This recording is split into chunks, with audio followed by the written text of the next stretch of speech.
você toma posse daí e coloca isso em prática. Amém? Estende a sua mão assim como quem recebe. Pai, eu oro sobre cada um desses, não só os que estão aqui, mas aqueles que estão estendendo a mão lá do outro lado dessa live, que estão assistindo, sabe Deus aonde.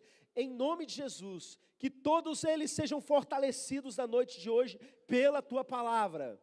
Que eles saiam daqui com a sua fé renovada, com a sua fé fortalecida, empunhando o escudo da fé, com o qual nós podemos parar todas as setas inflamadas do maligno. Todo laço maligno caia por terra agora em nome de Jesus. E que haja sede pela palavra em cada coração. Que haja abertura de entendimento em cada mente. Em nome de Jesus. Amém. Amém.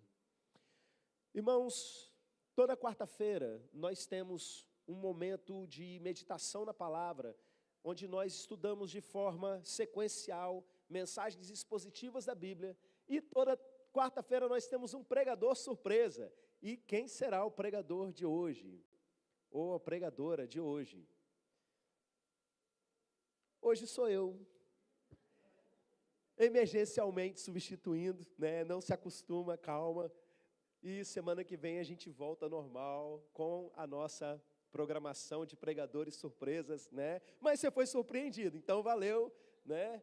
E eu quero dizer uma coisa, você que entende que tem chamado para o ministério da palavra, tem vontade de pregar, a gente vai terminar aí a carta de Filipenses, nós vamos ter uma reunião com todos esses pregadores, a gente vai fazer aí uma avaliação, o que eles acertaram, o que eles erraram, o que a gente pode melhorar. E se você tiver interesse, me procura.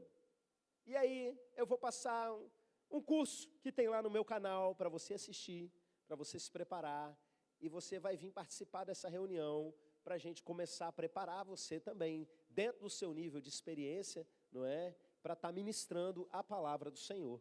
Abra sua Bíblia, em Filipenses, capítulo 3.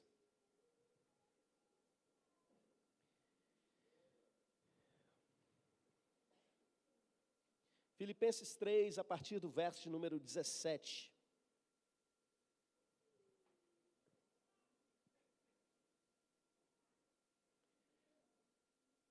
Deixa a sua Bíblia aberta, e normalmente a gente lê o texto todo, depois volta trabalhando texto a texto. Eu vou fazer um pouquinho diferente hoje. Eu vou ler um versículo por vez, até a gente chegar no final. Essa perícope, ou seja, esse recorte, não é? Ele começa no 17 e avança até o primeiro do capítulo 4.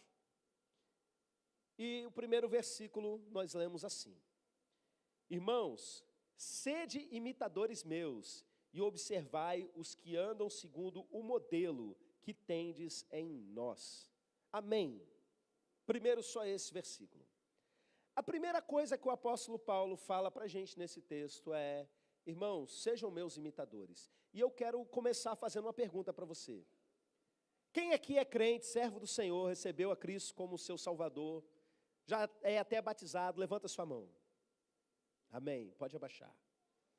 A minha pergunta é o seguinte: você tem coragem de virar para os outros irmãos e falar assim: sejam meus imitadores?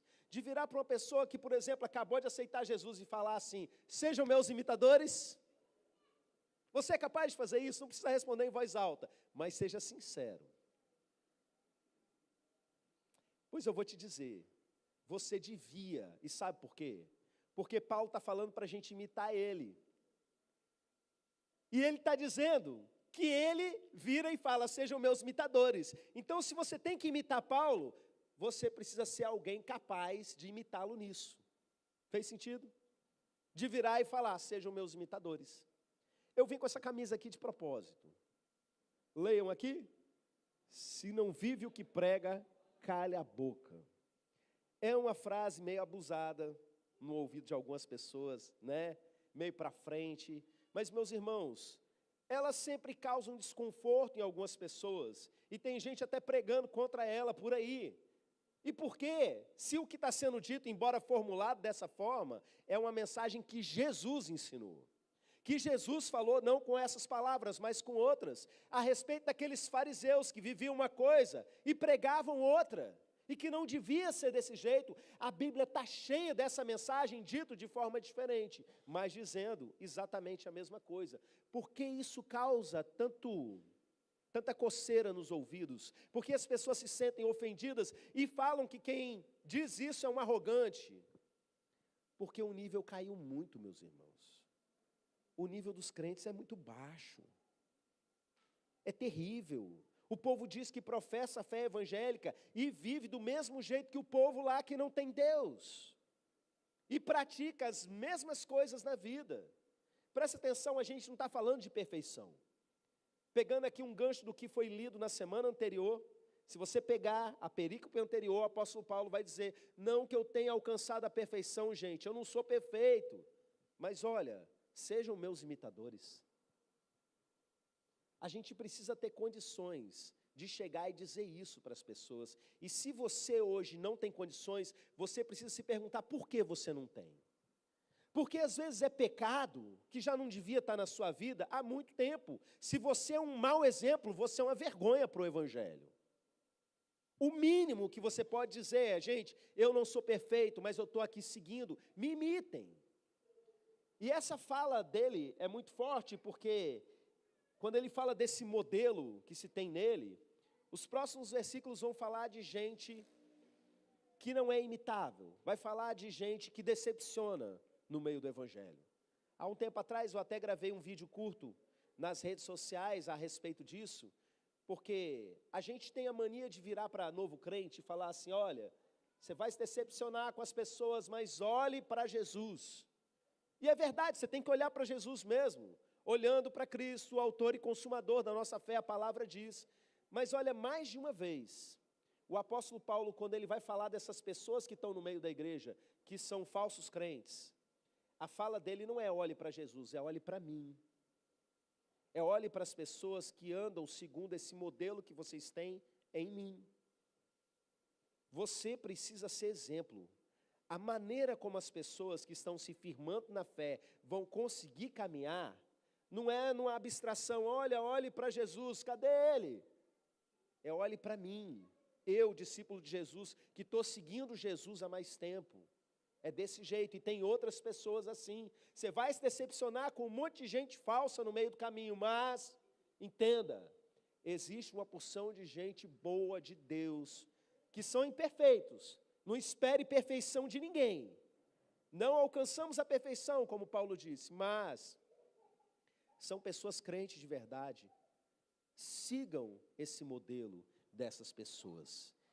E aí Paulo vai dizer o porquê que tem que olhar para ele. Pois muitos andam entre nós, dos quais, repetidas vezes, eu vos dizia e agora vos digo, até chorando, que são inimigos da cruz de Cristo. Quando eu leio essa expressão, inimigos da cruz de Cristo, eu me lembro daquele episódio terrível que o Estado Islâmico matou uma porção de irmãos nossos, irmãos lá da igreja copta, e eles levaram todo mundo para a beira da praia, filmando aquilo com edição toda sofisticada, como se fosse uma cena de filme, e cortaram a cabeça de todos eles ali na beira da praia, e mandaram esse vídeo para um monte de lugar, dizendo, essa é uma mensagem para a nação da cruz. Eu acho que eles pensam que os Estados Unidos são a nação da cruz, né? O pessoal no mundo islâmico às vezes está dentro de uma bolha que eles acham que todo mundo que não é islâmico é cristão. Uma amiga minha missionária estava lá no Egito e aí o pessoal olhou assim, você é cristã? Mas por que você não se veste com Britney Spears e Madonna? Porque na cabeça deles, elas são cristãs simplesmente por não morarem lá, né? Mas enfim, eles se declararam naquele vídeo horroroso como inimigos da cruz. E existe mundo afora muita gente que tem ódio da cruz, ódio da mensagem da cruz, e deixam isso muito claro, os países de ditaduras comunistas, mundo afora, sempre deixaram isso muito claro, prendendo e torturando todos aqueles que professavam a cruz, são inimigos da cruz de Cristo. Mas olha que coisa triste, que faz com que Paulo até chore. Paulo começa dizendo, muitos andam entre nós, dos quais repetidas vezes, eu vos dizia, agora vos digo até chorando, que são inimigos da cruz de Cristo. Gente, ele não está falando do pessoal lá de fora perseguindo a igreja. Ele está falando de gente de dentro. É por isso que ele está falando, olhem para mim, porque existem falsos líderes infiltrados no meio do povo de Deus, de pessoas que não são exemplo e não só isso. Não são simplesmente pessoas com problemas, imperfeições, como eu estava dizendo. São pessoas que são inimigas da cruz de Cristo. Nós temos, na realidade, vamos fazer um recorte da igreja brasileira, para não falar de outros lugares do mundo. A igreja brasileira, todos nós temos contato, mesmo sem frequentar muitos ambientes, a gente acaba vendo muitas coisas do que está acontecendo. E, meus irmãos, tem muita gente pregando um falso evangelho.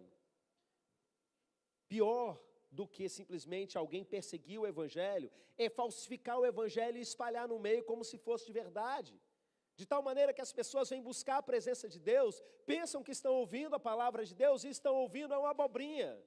É alguma mensagem de confissão positiva, é alguma mensagem de que você não precisa abandonar esse ou aquele pecado, porque a graça de Deus é suficiente, então continue no pecado, e todo tipo de falsificação da mensagem da cruz. E muitas vezes no meio da própria igreja, em igrejas de teologia bíblica como a nossa, volta e meia nós encontramos pessoas que desdenham da mensagem, e a nível de bastidores têm uma vida capaz de levar outros a se corromper. Não só elas são capazes de andar no erro, mas elas são capazes de carregar pessoas para o mesmo nível de iniquidade. Essas pessoas, meus irmãos, são inimigas da cruz. Essas pessoas são aqueles que realmente estão infiltrados no nosso meio, como Jesus disse lá na parábola do joio e do trigo, onde ele mesmo disse qual é o destino do joio. Vai chegar um momento em que eles vão ser retirados e queimados. E é sobre isso que Paulo vai continuar dizendo, no verso de número 19. O destino deles é a perdição, o Deus deles é o ventre, e a glória deles está na sua infâmia, visto que só se preocupam com coisas terrenas. De cara, meus irmãos, o apóstolo Paulo já fala o que vai acontecer com eles. Essa turma vai para o inferno. Não tem como. Não é uma questão de alguém que não teve acesso à mensagem da cruz. É alguém que está no meio da igreja. É alguém que está no meio do povo de Deus. E chegou num nível de apostasia tal, que nem acredita mais naquilo. Que não tem Jesus como seu Senhor. O Deus deles é o seu próprio ventre. Ventre aqui entenda, meus irmãos, como um símbolo, como uma metonímia de seus próprios desejos. Eu preguei há poucos dias atrás sobre a idolatria dos desejos que a nossa geração vive. Que é tipo assim, deu vontade, faz, e está valendo, e o que importa é o que te faz feliz, e coisas desse tipo. Uma pessoa que vive para satisfazer simplesmente os seus próprios desejos, essa pessoa não está no evangelho, meus irmãos. A gente precisa entender isso, que a partir do momento que a gente declara que Jesus é Senhor, é a vontade dele, não é mais a nossa. É a gente submetendo a nossa vontade, pela liberdade que ele nos deu, à vontade dele. E muitas vezes, a vontade dos irmãos. Porque uma forma também de servir a Deus é servindo os nossos irmãos. Às vezes você vai fazer coisas que você não quer, porque não é sobre a sua vontade. Às vezes você vai ter que sair da sua casa em dias que você não quer sair, para ajudar alguém que precisa, para resolver uma situação que nem é problema seu, mas porque existe um Senhor sobre você. Não é sobre a sua vontade, o seu próprio ventre, o seu próprio umbigo, os seus próprios desejos. Uma pessoa que recebeu Jesus como Senhor, Ele reina sobre a sua vida. Então o seu Deus é o ventre, e a glória deles está na sua infâmia. O que isso quer dizer, meus irmãos? Tem gente se gloriando de pecado, tem gente tirando onda de pecado, tendo orgulho, faz até passeata para celebrar o orgulho, não é isso que a gente tem visto. Eu vejo crente, muitas vezes, pecando abertamente e ainda postando no Instagram, fazendo stories. A gente, como líder, fica besta, né? Diversas situações. Não precisa nem alguém vir contar, a própria pessoa coloca nos stories que está lá aprontando, que está pecando, que está fazendo isso, que está fazendo aquilo, e celebrando ainda. Gente que conhece a palavra, tem entendimento realmente da mensagem do Evangelho e rejeitou a esse ponto de se gloriar de coisas vergonhosas. Por quê? Porque a preocupação deles está aqui na terra, visto que se preocupam com as coisas terrenas. Irmãos, grande parte dos problemas que existem no meio do povo de Deus tem a ver com a preocupação exageradamente para as coisas da terra. Sabe, eu tenho visto que muitas pessoas até adoecem nas suas emoções por tanta preocupação com relação às coisas da terra, com relação ao futuro das coisas da terra, com relação às riquezas das coisas da terra, com relação aos problemas das coisas da terra. E quando você começa a pensar nas coisas que são do alto e viver, como o verso seguinte vai dizer, como alguém que é de outra pátria, essas coisas da terra vão ficando desse tamanhozinho. E daí se eu morrer amanhã e não casar, tudo bem sobre isso. E daí se eu não tiver uma carreira profissional, tudo bem sobre isso. E daí se as coisas aqui na terra derem tudo errado, mas lá em cima o meu galardão estiver crescendo. E daí se aqui na terra eu estiver debaixo de perseguição. O que acontece com boa parte da igreja, daquela chamada teologia da prosperidade, ou da teologia do coach, que sempre prega um bem-estar, né, para as pessoas e tal, está sempre focado nas coisas daqui. Irmãos, esses falsos líderes, eu não acredito que eles ainda acreditam em Deus. Gente que junta multidões para arrancar dinheiro dessa gente. Você acredita que realmente essas pessoas ainda creem que existe um Deus justo que vai cobrar de cada um deles?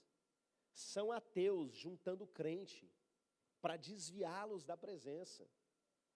É isso que a gente vê. Pessoas focadas 100% nas coisas materiais e atraindo pessoas que estão preocupadas com as coisas materiais. E é compreensível porque a gente vive numa situação muitas vezes de desespero e de miséria na nossa nação. De muitos de nós estarem aí perdendo sono por não ter condições de pagar as dívidas que não sabem como se acumularam desse jeito. E muitas pessoas estão sendo seduzidas a focar demais nas coisas aqui da terra. Irmãos, existe algo para muito além disso. E se nós não queremos imitar esses falsos líderes, nós queremos imitar a Paulo, por exemplo, e ser modelo para os outros. Olha o que ele diz a respeito disso no verso 20. Pois a nossa pátria está nos céus, de onde também aguardamos o Salvador, o Senhor Jesus Cristo. Pensa um pouquinho a respeito da pátria. Quem é que já fez uma viagem longa para um lugar distante? Levanta a mão. Quem já saiu do Brasil? Olha aí. Você sai, você vai para um lugar, Gabriel vai viver isso daqui uns dias, né, Gabriel? Vai viver para um lugar que fala uma língua diferente da sua, que come coisas diferentes, sabe? E por mais que você esteja feliz, se divertindo, chega um momento que tudo que você quer é voltar para casa. Eu me lembro, lá no Egito, me levaram num lugar que tinha arroz, para os brasileiros comerem arroz. Irmãos, o arroz era marrom, de tanta canela. E aí tinha um frango que estava gostoso, aí o guia falou, esse frango veio do Brasil. Por mais interessante que seja explorar coisas novas, chega um momento, vai passando o tempo, que tudo que você quer é voltar para casa.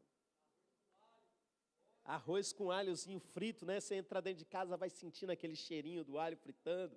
Coisa maravilhosa, irmãos. Nós viemos de um lugar, fomos gerados, eleitos em Cristo antes da fundação do mundo. Nós viemos do céu e vamos voltar para o céu. Eu profetizo isso sobre as crianças quando a gente vai orar por elas algumas vezes, ou quando vou apresentar bebês, veio do Senhor e vai voltar para o Senhor. nossa pátria não é aqui. Aqui nós somos peregrinos, nós somos forasteiros, nós estamos aqui simplesmente passando por esse lugar, mas a nossa pátria está no céu, de onde vem o nosso Senhor. Porque da mesma forma como um dia ele foi visto subindo para as nuvens, os anjos vieram para os discípulos e falaram, olha, do mesmo jeito ele vai descer, ele vai vir, meus irmãos.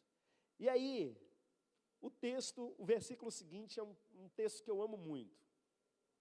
O qual transformará o nosso corpo de humilhação para ser igual ao corpo da sua glória, segundo a eficácia do poder que ele tem de até subordinar a si todas as coisas.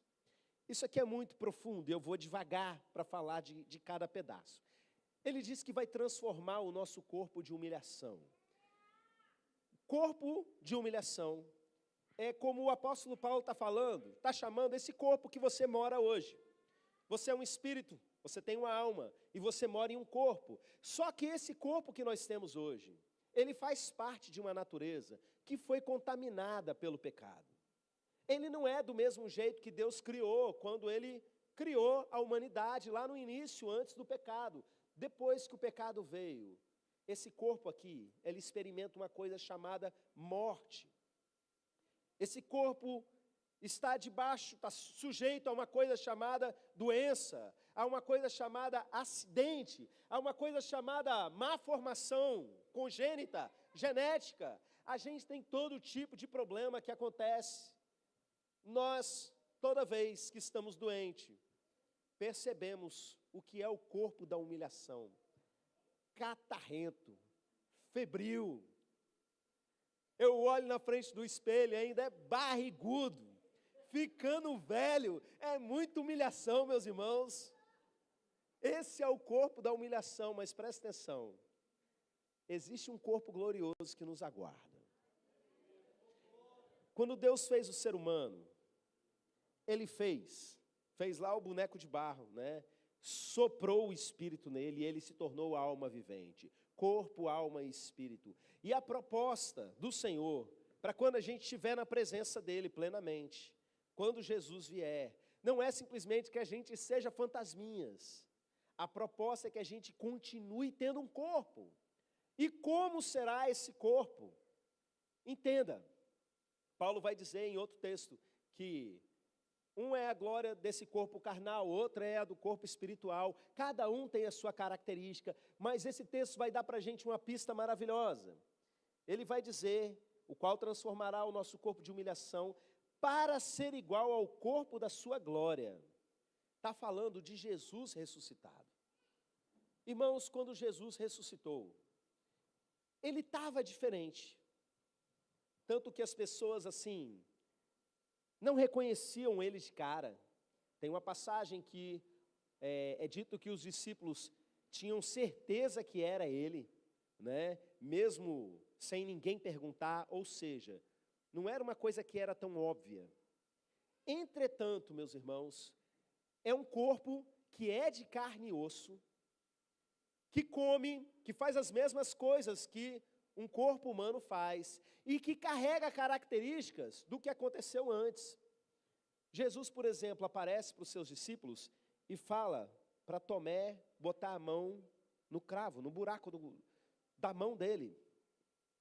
Você sabe o que isso quer dizer? Que Jesus, depois de ressuscitado, estava totalmente sarado, totalmente ressuscitado, mas existia marca, pelo menos nele foi assim, marca que apontava para algo que tinha acontecido. E o texto vai dizer que nós seremos semelhantes a Jesus. Jesus vira para os discípulos e fala assim, olha, eu não sou simplesmente um espírito, eu sou de carne e osso. Podem pegar aqui, ó. Vocês têm alguma coisa para comer aí? E Jesus comeu peixe assado. Tem até uma estrofe que pouca gente conhece daquela música Pedro, Tiago, João no barquinho, do barquinho, que eu ouvi quando eu era criança, só uma vez o pessoal cantando, que era assim, vai passando toda a história de Jesus, aí no final, Jesus sentado, comeu peixinho assado, Jesus sentado no mar da Galileia. Eu ouvi umas crianças cantando isso, gente, da onde eles tiraram essa estrofe que eu nunca ouvi? Jesus sentou e comeu peixinho assado com os discípulos.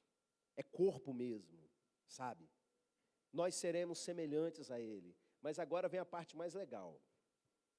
Jesus, com esse corpo, ele atravessou parede, a gente vê isso no texto, e ele saiu voando. Nesse momento que ele estava ali com os discípulos, que disse, ide por todo mundo e tal, Jesus simplesmente começou a levantar voo na frente deles e foi até sumir nas nuvens. E os anjos vieram, como eu disse agora há pouco, né? E disseram, do mesmo jeito que ele subiu, ele vai descer. E Paulo vai detalhar como é que é isso. Ele vai dizer que aqueles que estiverem vivos, num abrir e fechar de olhos, vão ter o seu corpo transformado. Iremos ao encontro com ele nas nuvens, ou seja, nós vamos voar igual ele. O corpo de Jesus ressuscitado tinha esse poder de voar, e nós também vamos voar junto com eles. A criançada agora já pode começar a desenhar a sua roupa aí com capa, né? Cueca por cima da calça, tá liberado. Não sei como vai ser, meus irmãos, mas me alegra saber, porque eu sempre quis voar, sabe? Sonhava desde criança, acho que de tanto ver desenho, né, de super-herói, essas coisas, a possibilidade de sair sobre as nuvens, e a Bíblia diz que a gente vai ao encontro dele nas nuvens, sabe? Assim como ele voou, nós também, porque o nosso corpo, ele será semelhante ao corpo dele em glória. Eu acredito que o seu corpo em glória, ele não vai ser barrigudo, ele não vai ter um monte de ruga, não vai ter doença nenhuma, meus irmãos, vai ser simplesmente a perfeição do que Deus planejou sobre a sua vida, sabe? Sem nenhum desses impactos que o meio fez com a gente, que a natureza caída fez com a gente, que o pecado fez com a gente. Nós teremos esse corpo plenamente glorificado. Segundo, a eficácia do poder que ele tem de até subordinar a si todas as coisas. Lá em 1 Coríntios capítulo 15, Paulo vai dizer o seguinte, que importa que Jesus reine, até que ele coloque todos os inimigos debaixo dos seus pés, até que ele submeta a si todas as coisas, e o último inimigo a ser derrotado será a morte. Então, meus irmãos, ele vai submeter todas as coisas, inclusive a morte, e nós seremos imortais. Existem várias linhas de entendimento escatológico, né, a respeito de como vai ser a vinda de Jesus, as etapas e tal. O entendimento mais simples que eu vejo nas Escrituras é que existe um período de governo de Jesus na terra. Ele vem com os seus anjos, com os seus santos, aqueles que morreram, ressuscitaram com ele. O povo aqui é transformado, vai ao encontro com ele, e começa um período de governo de Jesus na terra. Então, antes mesmo de vir a Nova Jerusalém, existe um período assim. E eu quero que você entenda, esse período, que Apocalipse chama de 1000 anos, a gente não entende se é simbólico ou se é literal, muito provavelmente é um símbolo que significa um número grande, mas a gente vai viver muito tempo assim, aqui, imortal, voando, indestrutível, com um corpo glorificado e principalmente tendo acesso pleno ao nosso amado Jesus.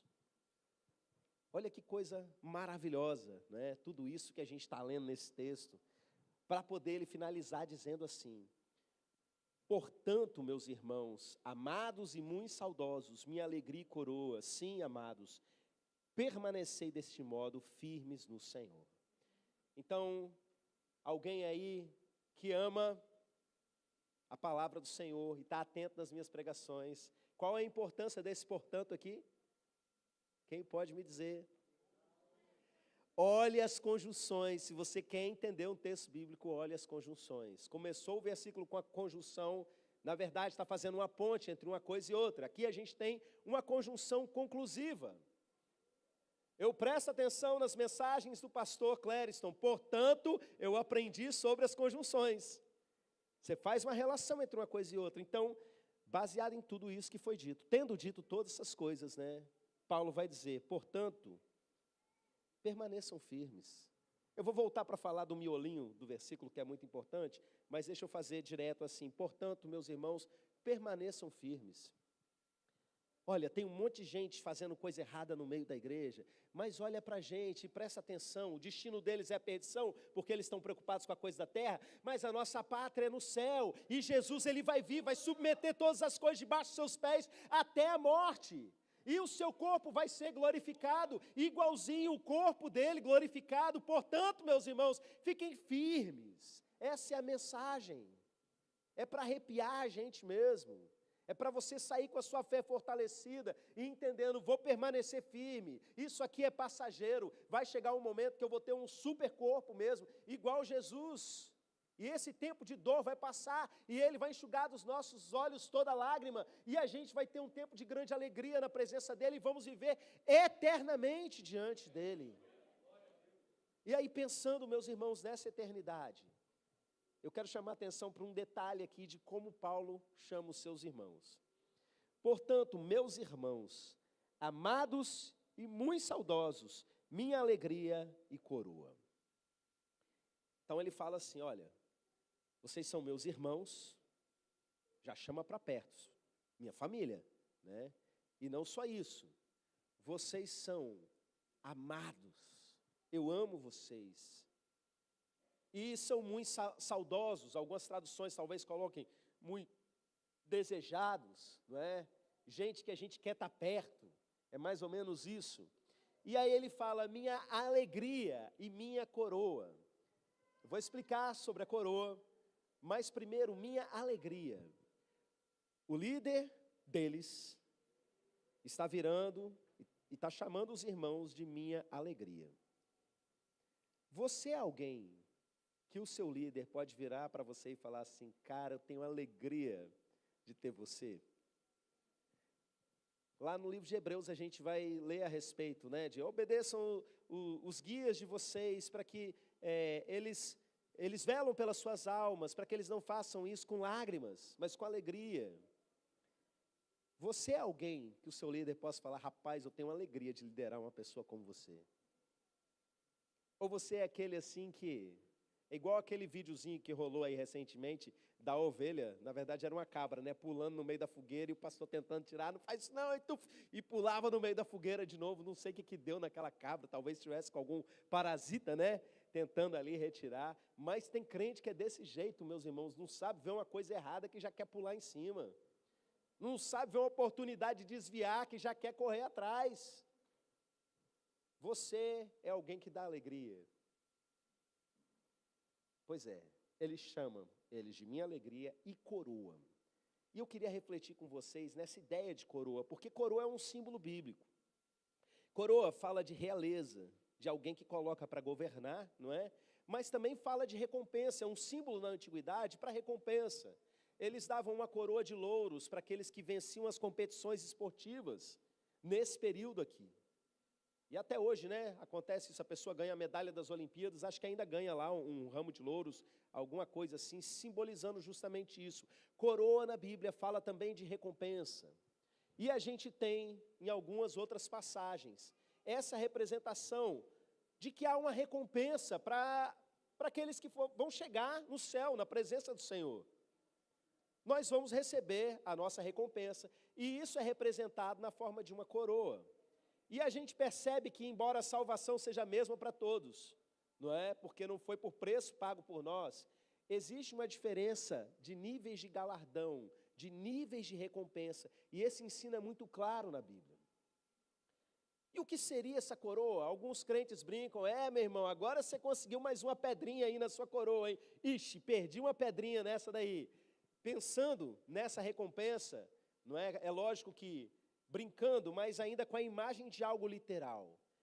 Esse texto que você acabou de ler, ele vai mostrar para a gente o que é essa coroa. Essa coroa são seus filhos na fé. O apóstolo Paulo vai chegar no céu e ele vai ver uma quantidade imensa de gente que ele ganhou para Jesus. Por exemplo, os irmãos lá de Filipos, e vai dizer assim, vocês, meus amados, são minha alegria, minha coroa. Como é que uma pessoa vai chegar no céu e vai ter níveis de alegria diferentes? Ou níveis de recompensa diferentes? Irmãos, é simples para mim, a conta é muito simples.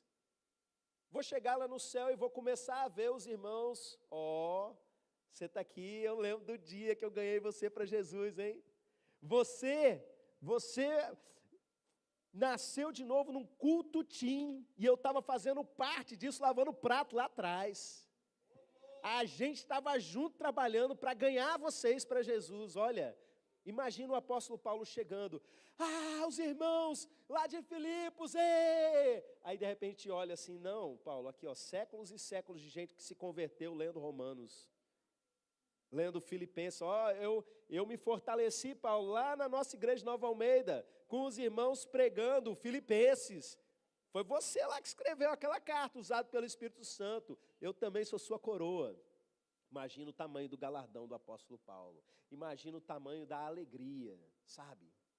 Eu vou estar muito feliz, meus irmãos, quando eu entrar na cidade pelas portas, aquelas portas que não vão se fechar, e que não tem lua nem sol, e a presença do Cordeiro nos iluminando, e de repente eu olhar para lá e ver vocês comigo, e ver você comigo, sabe?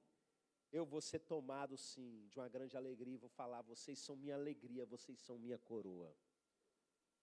Além do corpo glorificado, vai ser só a festa do caminho, acho que eu vou me acostumar logo, mas ficar encontrando gente, sabe? De pensar, vocês são a minha coroa. Pastor, estou aqui, né?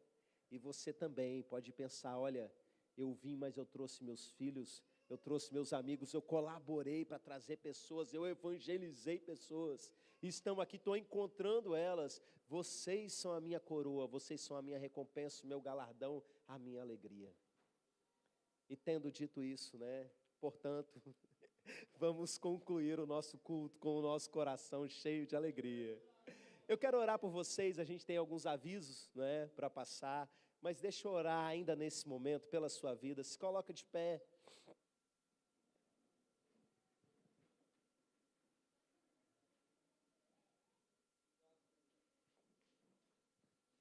Obrigado, Senhor, pela Tua palavra.